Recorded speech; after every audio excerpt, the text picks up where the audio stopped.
ಪ್ರಚಾರಕ್ಕಾಗಿ ನಾವು ಬಂದಿರೋ ಪ್ಲೇಸು ಮಂಗಳೂರು ಹತ್ರ ಕಾರಂಜೇಶ್ವರ ದೇವಸ್ಥಾನ.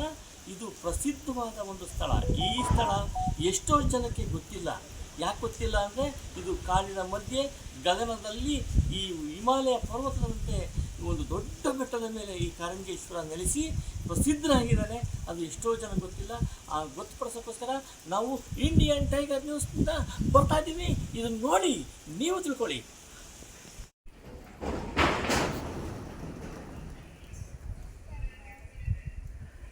ಇದು ಕಾರಂಜೇಶ್ವರ ಸನ್ನಿಧಿ. ಇದು ಕಾರಂಜೇಶ್ವರ ಸನ್ನಿಧಿ. ಎಷ್ಟೋ ಜನಗಳಿಗೆ ಈ ಒಂದು ಮಿರಾಕುಲ್ ಆಗಿರುವಂತಹ ಸುಂದರವಾದ ಒಂದು ಪ್ರಕೃತಿಯ ಸೌಂದರ್ಯನ ನೋಡೇ ಇಲ್ಲ. ಇದು ಕಾರಂಜೇಶ್ವರ ದೇವಸ್ಥಾನ.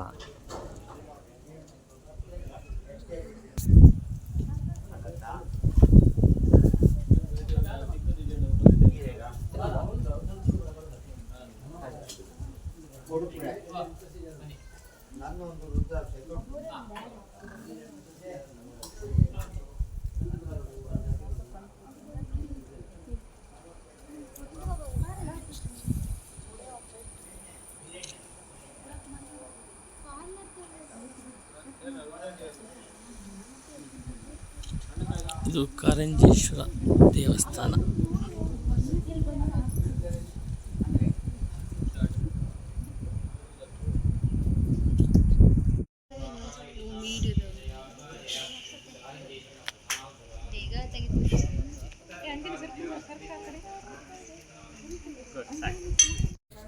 ಇದು ಕಾರಂಜೇಶ್ವರ ದೇವಸ್ಥಾನದ ಮೇಲಿನ ಒಂದು ಭಾಗ.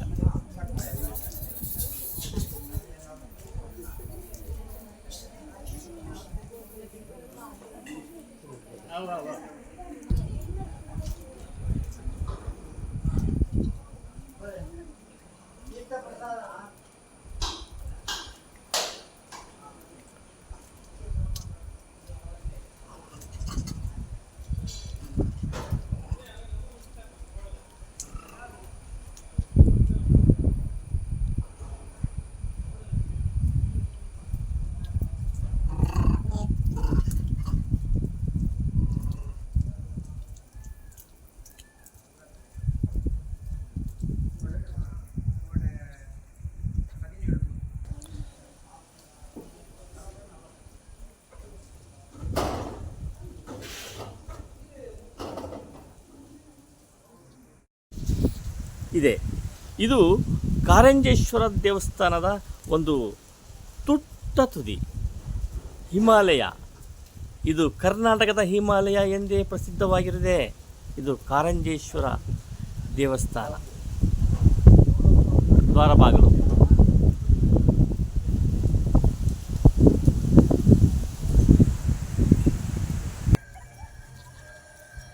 ಪ್ರಕೃತಿಯ ಮಡಿಲಲ್ಲಿ ಕಾರಂಜೇಶ್ವರನ ಅದ್ಧೂರಿಯಾದ ಸೀನ್. ನೀವು ಹಿಮಾಲಯ ಪರ್ವತವನ್ನು ನೋಡಲು ಆಗದೇ ಇಲ್ಲ, ಆದರೆ ಈ ಪರ್ವತವನ್ನು ನೋಡಲು ಬರ್ರಿ. ಇದು ಎಲ್ಲಿದೆ ಅಂತ ಆಸೆನಾ? ಓನ್ಲಿ ಕರ್ನಾಟಕದ ದಕ್ಷಿಣ ಕನ್ನಡ ಮಂಗಳೂರಿನ ಬಳಿ ಕಾರಂಜೇಶ್ವರ ದೇವಸ್ಥಾನ. ಪ್ರಕೃತಿಯ ಮಡಿಲಲ್ಲಿ ಕಾರಂಜೇಶ್ವರನ ಸುಂದರವಾದ ಪ್ರಕೃತಿ ನೋಡಿ. ಇದು ಈ ಶಿವನ ಸನ್ನಿಧಿ ಸೂಪರ್. ಇದನ್ನು ನೋಡಿದ್ದೀರಾ ನೀವೆಲ್ಲರ? ಈ ವಿಡಿಯೋ ನಿಮಗೆ ಇಷ್ಟ ಆದರೆ ಲೈಕ್ ಮಾಡಿ.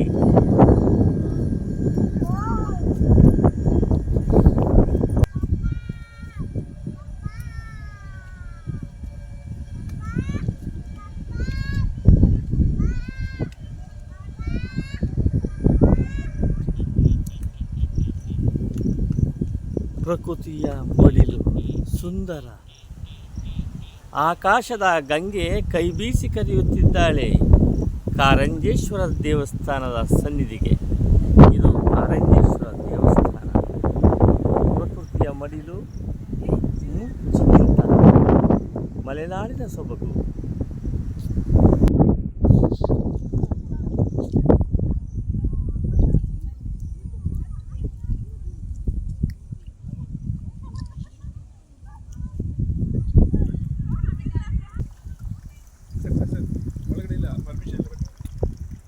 ಯಾರಂದ್ರಂಗಂತ ಇಲ್ಲೇ ಅರ್ಚಕರಿಗೆ ಮಾತ್ರ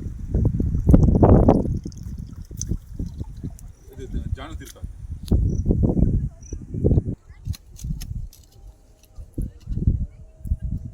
ಕಣ್ಣಿಗೆ ಕಾಣ್ತಿರೋ ಆ ಹೊಂಡದಲ್ಲಿ ಸಣ್ಣದು ಚಿಕ್ಕ ಗುಂಡಿಯಲ್ಲಿ 365 ದಿನವೂ ನೀರಿರ್ತದೆ.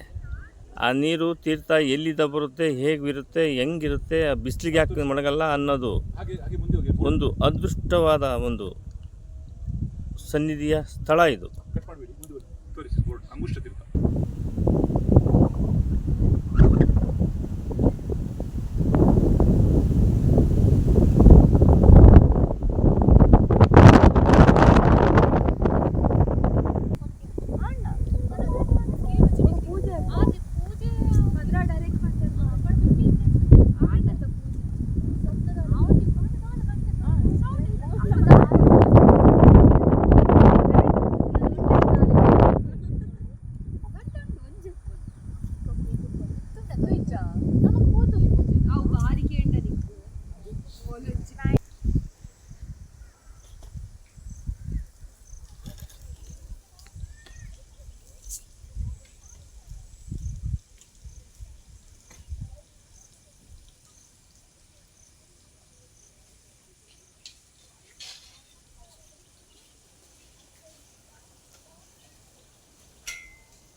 ಭಯವೇ ಇಲ್ಲ.